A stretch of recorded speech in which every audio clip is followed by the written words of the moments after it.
Agora vamos ver aqui o Gustavo Trombelli da Plano e Plano.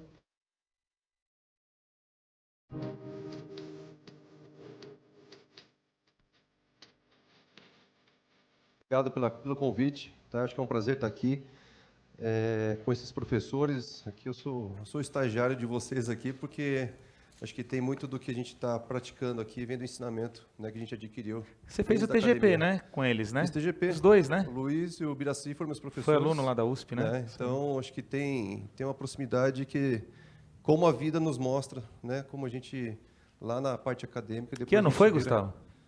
2000, vai entregar, que entrega, né? 2004, 2003. Uma das primeiras 2004, turmas, né? Acho que me formei Começou em 2000, né? 2004 para 2006. Muito bom. Né? Mas acho que é um ensinamento muito bom e realmente isso aí trouxe muita bagagem de conhecimento e aproximação de muitos profissionais, né, que estão no mercado aí. Queria trazer um pouquinho aqui, pessoal. Acho que a parte que a gente traz aqui, que tudo que a gente está dizendo... Vou passar aqui. Dentro da alvenaria estrutural, nada mais a gente faz na obra é colocar em prática tudo que foi projetado e que foi definido em projeto, calculado pelos projetistas, né? Então, quando a gente compra um terreno, já na concepção da compra do terreno, muitas vezes a gente já sabe o que a gente vai construir nesse terreno e a gente tem que colocar nesse projeto qual a nossa capacidade de executar. Tá? Então, como que eu vou colocar numa viabilidade, numa massa, para poder esgotar o CA de um empreendimento, se eu não sei quantos pavimentos eu vou fazer naquele empreendimento, né? Então, eu tenho que ter uma cadeia. O sistema alvenaria estrutural, ele tem que funcionar de uma forma que, muito antes da execução, talvez 2, 3, 5, eu diria que eu tenho terrenos na Plano com mais de 10 anos, que na aquisição dele, muitas vezes, a gente tem que ser assertivo a dizer que a gente vai construir aquele prédio com aquela capacidade estrutural para poder fechar a conta da viabilidade, que a gente vai só enxergar depois, quando a gente terminar o ciclo de construção, que é um ciclo muito longo, né? A nossa cadeia produtiva é muito longa. Então, o que a gente tem que colocar? Que a gente tem uma capacidade de executar e se colocar em prática. Quando a gente fala em sistema construtivo, eu quero colocar uma ênfase muito grande aqui. Dentro do sistema, a gente tem uma cadeia de fornecedores, uma cadeia de... Assim, primeiro, acho que os projetistas, cadeia de suprimentos e, principalmente, a nossa mão de obra. Tá? Quer dizer, como que eu vou colocar um empreendimento lá, que eu preciso ter uma capacidade X, só que depois, como que eu tenho a certeza que eu vou ter esse material disponível, essa mão de obra disponível? Então, dentro da Plano, a gente tem uma coisa muito forte, que é ter parceiros, consolidar os parceiros. Tá? Não tem como a gente colocar um projeto lá para executar, e aí, quando chega na obra, vai começar a soltar requisição. Eu quero X bloco, eu quero X argamassa, eu quero X grout, eu quero mão de obra. Na nossa opinião, da forma de a gente enxergar, não é impossível fazer isso, né? O sistema de alvenaria estrutural, como muitos outros sistemas, eles requerem um planejamento muito forte. Vou só dar um pequeno exemplo, mas não diminui de forma nenhuma outros sistemas. Na minha opinião, concreto armado, talvez é muito mais prático, talvez chegar nesse momento, não coloco em xeque o projeto em si, mas na hora da execução, nós temos aço, nós temos concreto, nós temos empresas de forma, nós temos os fornecedores, a gente tem uma cadeia que supre a nossa demanda de uma forma mais rápida. Mas como que eu tenho, primeiro, o fornecedor de bloco que eu realmente vou ter como parceiro e vou conseguir fazer? Argamassa, grout, aí já não entro tanto no caso, porque já é usinado, isso a gente tem em qualquer lugar no Brasil. Mas são pontos que a gente tem que realmente ter um planejamento e saber que a gente vai ter essa cadeia de suprimentos, essa cadeia produtiva capaz de nos atender. Esse é um ponto muito importante, né? Até quando a gente olha regiões do Brasil, que talvez o sistema de alvenaria ele é extremamente limitado, né? Não consigo fazer em outra região que a gente faz em São Paulo, né? Porque a cadeia produtiva não é a mesma. Mas, como o tempo é curto, falando isso, dentro de tudo isso, o ponto que eu queria abordar com mais ênfase aqui para vocês é a questão da gestão da qualidade. Tá? Como que a gente garante que o que foi projetado, o que foi especificado, como que ele vai ser atendido? Porque colocar a equipe com material, para poder produzir, a gente produz. Agora, é fundamental retroalimentar da forma que o Wendler falou. Qual que é o seu coeficiente de segurança? Qual a sua eficiência? Quais são sua eficiência de prisma? Quais são as suas resistências? Cada empresa vai ter uma. Como que você trata a questão dos ensaios tecnológicos? Cada um faz uma leitura da norma. A norma tem que ser atendida. Agora, que nível que você quer? Que redundância que você quer pôr? Quanto que você quer investir nisso? Eu quero investir mais para eu poder ter mais assertividade nos meus projetos, ter mais eficiência? Quer dizer, é um jogo de ganha-ganha. Só que demanda de você estar trabalhando no seu canteiro de forma que a gente tenha um controle de qualidade eficiente, tá? Que a gente consiga realmente ter bons ensaios tecnológicos, tá? Bem definido o que a gente quer. Primeiro, tendo nossos fornecedores qualificados, receber esse material da forma realmente que a gente está especificando, ter os ensaios vindos dos fabricantes. Tá? Isso aqui, eu trouxe até um material que, até de muitos treinamentos que a gente faz, reciclagem na empresa, tá? Então não é um material tão preparado da forma que a turma aqui tem essa expertise, mas assim, é para demonstrar um pouquinho que tudo vai refletir no nosso dia a dia. Tá? Então, quando a gente fala, Plano tem mais de 650 prédios já construídos. Nunca teve problema? Tivemos muitos. Tá? Mas eu acho que o que fica para nós de lição, que o André também sempre falou, a gente sempre olhou nossos problemas e tentou realimentar os problemas. Eu pontuo aqui, a gente já teve situações que a palavra demolição é muito pesada, então eu uso desmonte. A gente já desmontou um andar inteiro de alvenaria, porque não tinha resistência prevista em projeto. Como que você faz um prédio de 20 andares ou mais alto que seja, no primeiro pavimento a resistência não foi alcançada?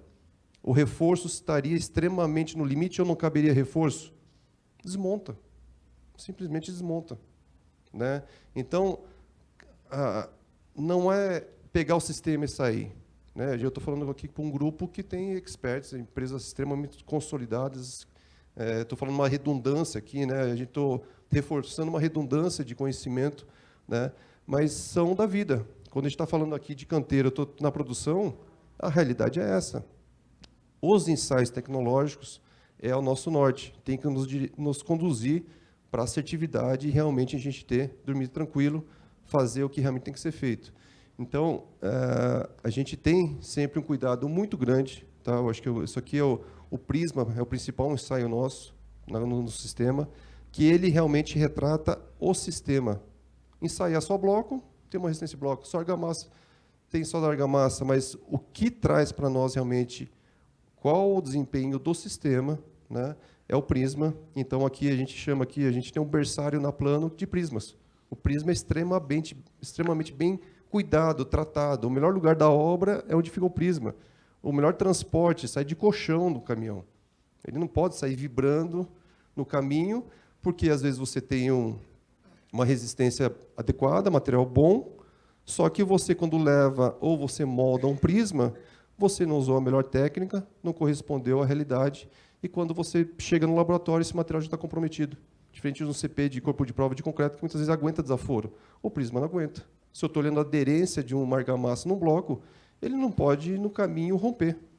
Né? Então, são muitos cuidados que têm que serem tomados para a gente ganhar e identificar que realmente a gente está com qualidade.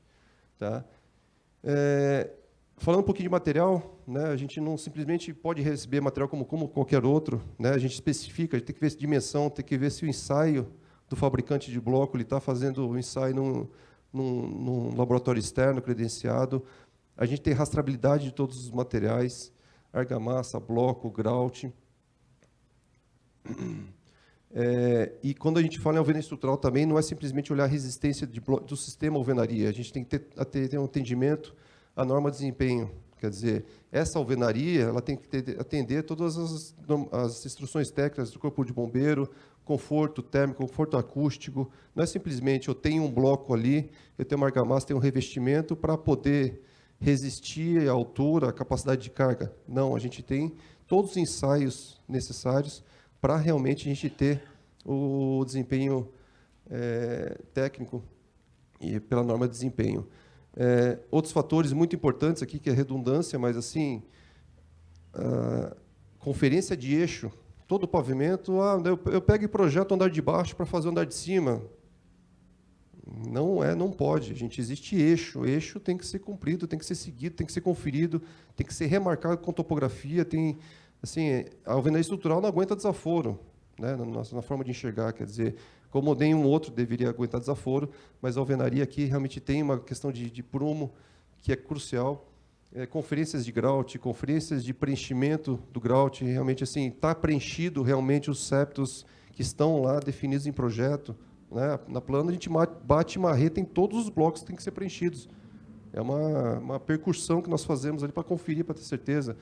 Espessura de argamassa, quer dizer, argamassa é o amortecedorzinho ali, quer dizer, se deixar bloco um bloco, acabou. Se você não preencher septos com argamassa, o projeto é outro, o coeficiente de segurança é outro. Né? Tá? E aí eu coloco como é importante o setor da qualidade dentro de uma empresa. Toda obra cria sua equipe técnica dentro de obra, uma gestão, engenharia, estagiários, tudo mais. Mas, pessoal, fica aqui, eu acho que o principal reforço e recomendação: tenham um setor de qualidade fortalecido, tá? Que seja independente, que seja forte, que seja qualificado, porque ali, sim, está aos olhos da empresa no que está sendo feito. Campo é campo, eu já vivi campo, já estou na plana de estagiário, eu já vivi um pouco de tudo. A gente sabe que no dia a dia, aquela loucura, aquele tempo, a perda do time, não ensaiou, perdeu alguma oportunidade. Tem profissionais e profissionais, né? Então, quando a gente centraliza dentro de um setor de qualidade, bem estruturado, idôneo, a gente tem condições de realmente a gente retratar e analisar o que está acontecendo em campo. Tá? Qualquer desvio, qualquer ajuste, treinamentos, reciclagens, olhar se o nosso laboratório que está fazendo os ensaios realmente estão lá adequados, se os treinamentos de reciclagem nossa equipe de nossos empreiteiros, o bloqueiro, a empresa está fazendo aqui dentro dos ensaios, como que a gente está fazendo nosso berçário lá de prismas, está dentro de todos os procedimentos. O Fratel falou aqui, o batimento do grout, a gente tem o caprichozinho de colocar mais um pouquinho e passar um plástico filme em cima. Quer dizer, se a gente olha assim e fala assim, precisa, porque aquela resistência vai ser um pouquinho mais baixa, o vendedor vai lá, vai calcular um pouquinho mais baixo, estou perdendo. Então, todo detalhe é muito importante. Agora, quem é aos nossos olhos? É o departamento de qualidade. Tá? Eu acho que esse é crucial para todas as empresas. De novo, estou falando coisas redundantes que é do dia a dia de muitas empresas aqui, mas cada momento que a gente passou por algum desvio, de algum problema, de alguma oportunidade de melhoria, muitas vezes veio dentro da nossa qualidade. Tá? Então, isso é primordial, a gente zela muito, e até a qualidade, aqui está encerrando, mas assim, até trazer diretamente para a diretoria qualquer problema que haja. Tá? A gente não pode deixar blindado também, como outros departamentos de uma engenharia, a qualidade da mesma forma. Tá? Porque não tem jeito, tem um gerente geral, até chegar na diretoria, tem o superintendente, até chegar na engenharia, não se tomou a decisão de desmontar um andar. Então, o André faz muitos projetos nossos aqui, muitas vezes eu liguei para o André, tá assim, a resistência foi essa, o que a gente faz? A gente, depois de 2 horas, volta a se falar, esse aqui a gente pode conduzir, esse aqui não tenho confiança de conduzir, desmonta. Né? Então, acho que é uma fala rápida aqui, mas eu queria só dar muita ênfase nisso, pessoal. A gente precisa realmente, quando vai fazer um projeto de infraestrutural, ter realmente a certeza que a gente vai ter os materiais dos fornecedores. O momento hoje do mercado está extremamente estressado. Um exemplo aqui, poxa, mas eu tenho um fornecedor que atende a Plano, a Cury, a Conquis, atende e vai me atender também. Não sei, a gente já está no limite dos fornecedores. Contar que aquele fornecedor talvez seja um fornecedor, né, de outra empresa, é um mercado estressado, é um momento no limite. Né? Será que você está com o material realmente contando que vai ter aquele fornecedor para ter aquela capacidade de executar? Né? Quando eu falo que a gente já está já ultrapassando um pouquinho a gente está estressando mais o desempenho da estrutura. Talvez até um certo nível a gente consegue ter fornecedores, né, no dia seguinte, mas acho que quanto mais a gente tenta desafiar a alvenaria, né, e no limite dela, a gente tem essa cadeia consolidada e realmente com parceiros aí que vão ter capacidade de atendimento. Tá bom? Muito bom. Pessoal, obrigado. Acho que essa é a mensagem. Falando nesse ponto de controle tecnológico, que a gente vai nas obras, é uma reclamação muito forte. Se a gente for fazer uma comparação com outros sistemas, estrutura de concreto armado reticulado, a gente não ensaia a estrutura. A gente não faz prova de carga, a gente ensaia o material concreto. Nem o aço a gente ensaia. O aço a gente confia que ele é um material, né, já certificado, acreditado. Se for falar em alvenaria estrutural, além dos materiais, a gente tem o prisma, né? Por que tem essa preocupação em alvenaria estrutural e em outras estruturas, por exemplo, parede de concreto, a gente também não ensaia uma paredinha de concreto, um pilarzinho com aço? Na alvenaria estrutural, além dos materiais, fazendo uma analogia com o concreto, se ensaiasse o bloco, a argamassa e o grout, seria o que ensaia na estrutura reticulada. A gente ensaia o prisma, tem uma dificuldade de amostragem, uma amostragem grande, estatisticamente bem mais rigorosa do que as outras normas. Existem coeficientes de desvio padrão, que muitas vezes todos os resultados dando acima do seu FPK, traz para baixo por causa do desvio padrão.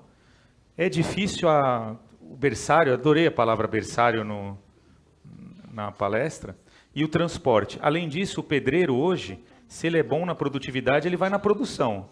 É o pior pedreiro que vai fazer o prisma, porque se ele fosse bom, ele estava... O Davi não ia deixar ele fazer prisma. Eu queria fazer essa provocação, eu sei que é uma discussão de norma, mas eu queria ouvir mesmo a opinião de vocês, por favor. Né? Só complementando também que é um sistema que é o único, talvez, que a gente faça um ensaio de caracterização antes de iniciar a obra. Sim, é o único. Né? A gente vai pegar o fornecedor de bloco, argamassa, grout, faz o prisma, ensaia ele. É um protótipo, como se fosse um protótipo. E todas as obras nossas têm uma caracterização do material que vai ser utilizado. A gente não começa nenhuma obra se a gente não tem essa caracterização. Ah, mas a gente replica para outro projeto? Sim, se é o mesmo bloco, mesma resistência, mesmo fornecedor, a norma até replica. Deixa até um certo prazo, né? A gente tem os ensaios. Mas até isso, né? Como se diz, você tem que começar o jogo já sabendo como que vai ser esse desempenho. Mas, professor, está... Bem, bom dia. Primeiro, obrigado a todos aí pelas palestras. São duas perguntas, na verdade.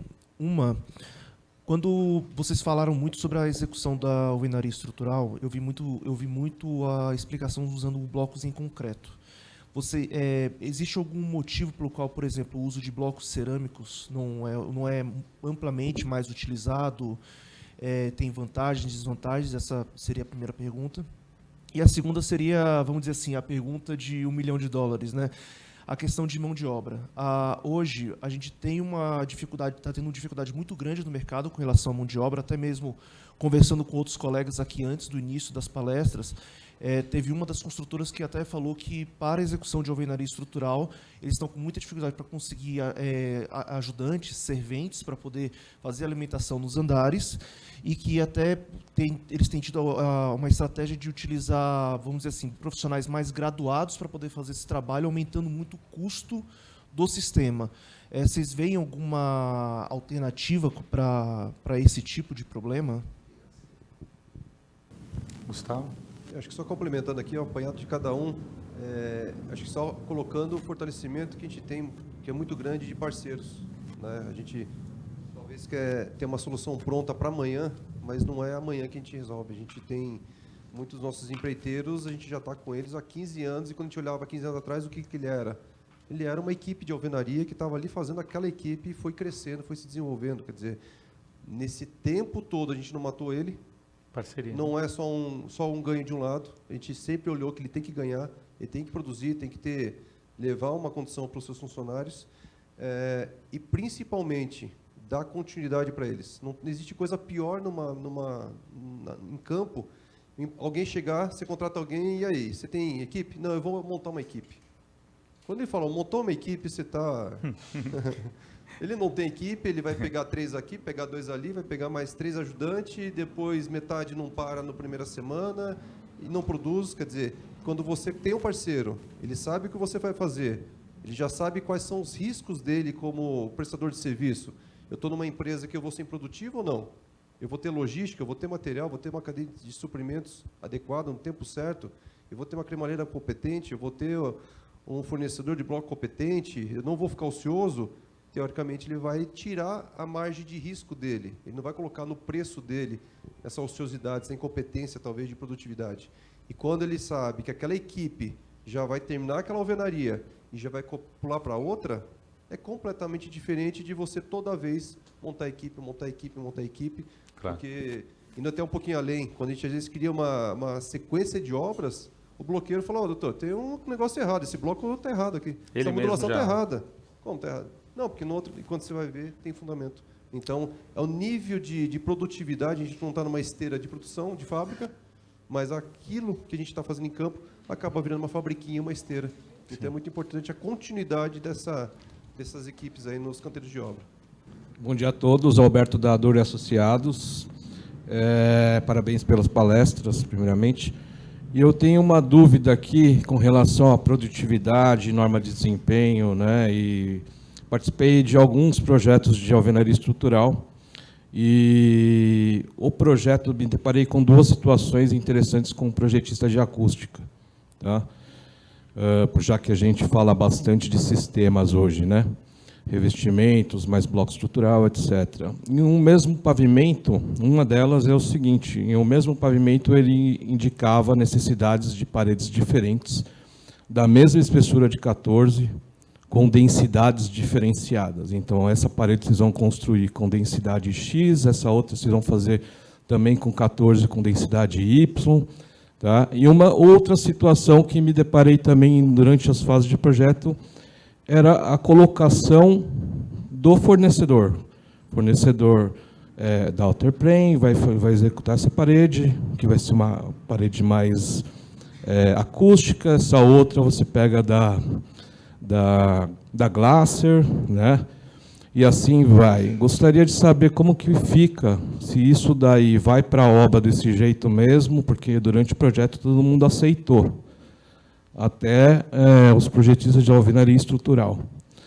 Agora, se isso é real, vai e é respeitado mesmo, ou não? Chega na obra e o pessoal barra, chama o pessoal de projeto ali e manda mudar tudo. Desculpa, qual é o seu nome? É Alberto. Alberto, acho que falando um pouquinho de campo, quando vem essas sugestões mirabolantes, está proibido. Acho que não tem negociação quando a gente fala em alvenaria estrutural e eu ter que controlar dentro de uma produção que a gente tem mais de 1 milhão, base 1.200.000, 1.300.000 de blocos num pavimento, de a gente entender que aquela especificação daquele bloco X da Outerplane, misturar a resistência, bloco, que foi utilizado no lugar adequado. Né? Existem blocos que têm cor. Né? A gente tem um bloco acústico que ele tem uma coloração diferente, que a gente já solicita. Aquele pavimento é 14 MPa? 14 MPa. Esse bloco chegou com cor rosa, é 14 MPa? Ok. Aí é visível você fazer uma conferência no FVS. Agora, a cara do bloco é igual para todos. O bloco de 18 para o 8 é igual. Então, a partir do momento que você desmontou, tirou a carga do caminhão, paletizado, colocou no chão, você está ali identificando a resistência. Né? A partir daí, você desmontou esse pallet, você tem que estar com a aplicação bem definida, porque depois você não tem rastreabilidade nenhuma. É impossível você encontrar essas alterações. E aí existem outras possibilidades aí para você atender a acústica. Né? Bom dia. Eu sou da BR Corp, é uma incorporadora e estruturadora de negócios. Meu dia a dia não está muito ligado à parte técnica de engenharia, mas eu acho que talvez a minha pergunta seja para o professor Ubiraci, que é com relação ao custo, até onde, em termos de verticalização, compensa fazer a alvenaria estrutural ao invés da convencional. Obrigado. Alguém quer complementar? Pode falar, Gustavo. Pessoal. Acho que quando até o Fábio falou, tem alguns projetos aqui em Moema. Há uma distinção muito grande do que é um projeto de engenharia A gente chama que o nosso projeto é projeto de engenharia. Incorporação não adianta botar muita mão que... Ah, mas gostaria de... Mas não dá. Então, assim, tem produtos que são de incorporação, da forma que o André mostrou lá, tem diversos projetos. A gente tem um aqui, a 3 quadras daqui, que a gente tem 6 andares de concreto armado e depois levamos mais 21 de alvenaria em cima. E esse projeto, quando ele veio para nós, ele era concreto armado, 100%. A gente viabilizou ele com misto, usando nossa expertise de alvenaria estrutural, para fazer ele. Quem olha esse prédio acha que ele é concreto convencional, porque o terraço é robusto e tudo mais, mas fazendo conta a gente conseguiu viabilizar fazendo esse misto quente também. Não sei se é um Bauru, se é um misto quente, mas cada um faz um pouquinho aí. Queijinho tá? quente. Mas eu acho que tem esse ponto que é muito importante. Quando a gente fala eficiência máxima da alvenaria estrutural, a gente entende lá que é um produto de engenharia. Ah, mas eu gostaria de um vão, gostaria de uma porta, gostaria de... Não, a engenharia está entendendo que o melhor desempenho está dessa forma. E aí não cria flexibilidade de incorporação. Mas ele está muito voltado mais para o padrão econômico, né, um Minha Casa Minha Vida, do que um médio alto, que é um pouquinho diferente. A questão que eu tenho percebido que tem acontecido muito, que as empresas estão buscando, Gustavo, não sei se na Plano também, está tendo mais recorrência de mofo em prédios de alvenaria estrutural, a gente tem percebido. Óbvio que está ligado ao uso e a regiões de São Paulo também, mais concentradas. Mas, se quiser falar alguma coisa sobre as principais manifestações patológicas, alguma coisinha assim. Sim, acho que também quebrar o paradigma que o pessoal fala, poxa, econômico é simples, é feito mais ou menos. Na minha opinião, muito pelo contrário. A gente segue todas as normas, todos os procedimentos, todas as normas de desempenho. Exigências ensaios, até às vezes maior que alto padrão. Fiz questão aqui de trazer, a gente ensaia corpo mole, corpo duro, guarda-corpo, acústica, a gente em laboratório fez ensaio de resistência ao fogo. Quer dizer, a gente tem uma gama de ensaios que são gigantescos, a gente abrange toda. Todos os projetos são ensaiados por software de acústica, térmico, lumínico, ruído na cobertura. Muitas vezes a gente tem empreendimentos agora que tem aquele lazer descoberto, porque não tem uma área verde embaixo adequada, a gente coloca um lazer descoberto em cima, o ruído que causa para o apartamento, para o último pavimento, quer dizer, é uma preocupação muito grande, porque não tem jeito, a gente está vulnerável. Primeiro que a gente tem o programa, que é a Minha Casa Minha Vida, a Caixa Econômica está ali para nos cobrar, e fora que a gente sabe que tem um comércio aí de peritos e condomínios que depois agem, né, de muitas formas não tão lícitas para poder arrecadar verbas e dinheiro tanto para um lado como para o outro. Quando está terminando aquele prazo de garantia, né? Tem muito isso, né? Vale muito para a gente, assim, não deixar nenhum passivo.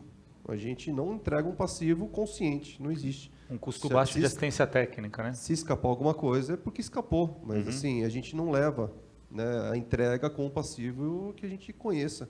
Então, isso é muito importante. Agora, Alexandre, eu ponho uma pimentinha essa questão do mofo, que, na minha opinião, a gente tem uma questão que também é o material da nossa tinta. Né? A gente pega boas empresas, multinacionais, renomadas, só que a gente vai ver o que tem naquele componente químico daquela tinta. Não é um material que ela tem uma permeabilidade muito alta. Né? Alta, não tem componentes ali também que vão refugar também o fungo, o mofo, que seja. Então, acho que vai um pouquinho colocado. Além, não é só circulação, não. Porque a gente tem inúmeros tipos de projeto e tipologias. Eu diria que o mofo está em São Paulo inteiro, não está. Hoje está bem recorrente, só ali eu tenho ouvido muito. Na área da represa, Guarapiranga, São Bernardo, muito lá, região de Pirituba, Taipas, né? A gente tem São Paulo inteira, mas eu diria que São Paulo inteira está sim. Você percebeu que São Paulo inteira. A Charlene está aí, não está? Boa tarde, pessoal. Tudo bem, Guilherme da Concreserve, bom dia. Guilherme da Concreserve. Primeiramente, parabenizar aí a todos os palestrantes, conteúdo muito rico. E aí, a minha pergunta para o professor Davi e todos os demais, né? Com a tendência dos edifícios mais altos, né, de alvenaria estrutural, principalmente nas regiões urbanas, a tendência é que o grout aumente a resistência, o prisma aumente a resistência, né, o bloco de alvenaria, o FBK, e, consequentemente, também o concreto. Né? A gente que é fornecedor de concreto, a gente está sempre muito próximo da alvenaria estrutural, porque não é outro método construtivo que vai excluir a necessidade da concreteira na obra, muito pelo contrário. A gente está lá na fundação, nas lajes, enfim, no grout. E o risco que a gente entende hoje no mercado é justamente o que o Marcos Daltrepin falou, o professor Davi falou, em relação aos ensaios. Né? A gente tem encontrado muita divergência nos controles tecnológicos, né? A quantidade de laboratórios que a gente tem hoje no mercado deixa um pouquinho a desejar. Hoje, a Concreserve, 95% dos casos que a gente faz uma contraprova com a BCP, a gente identifica uma falha no controle tecnológico. Então, hoje a gente é uma empresa certificada, a gente tem sido cobrado aí pelo mercado para que a gente seja certificado, uma certificação específica da BESC e da BNP. E eu queria entender, o Sinduscom, qual que é a ideia para a gente homologar melhor esses laboratórios, uma vez que o mercado está aquecido e pode trazer muito retrabalho aí para a construtora. Gustavo, aproveitando do Grout, uma organização que... O Grout sempre foi um pênalti na logística da alvenaria estrutural do ponto de vista de abastecimento. Por ele ser usinado. Nas empresas que eu trabalhei, e até visitando a obra de vocês, você pode fazer de várias formas esse abastecimento. Hoje, como você citou que a maioria é usinado, vocês trabalham como? Vocês têm tanques de armazenamento na obra? Vocês trabalham com Grout, com aditivos retardadores? Explica um pouco como vocês estão vencendo essa logística. Eu acho que cada um acaba tendo a sua forma de trabalho, né? Cada um não tem como julgar um jeito ou de outro, porque cada um põe seu preço, sua forma e acaba tocando em frente.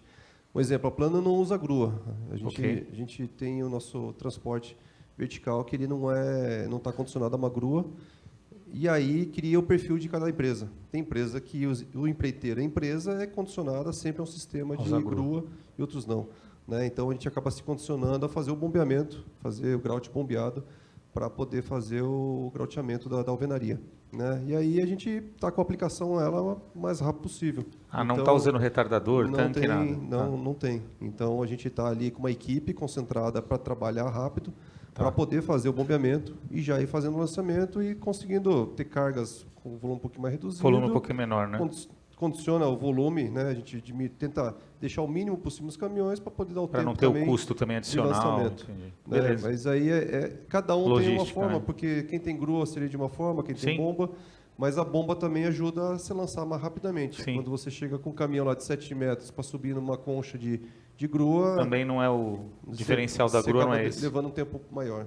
Eu trabalhei na Cirela há muitos anos, não tinha grua, e os dois professores que estão aqui, não sei se eles lembram, mas eles fizeram um artigo há uns 30 anos atrás que chama o uso do elevador ou grua em obra. Os dois aqui, ó, estão presentes aqui. Deixa eu fazer um contraponto aqui. Lembra, professor? Davi, porque é o que eu falo, cada um tem uma forma de trabalhar, cada um põe seu custo. Né?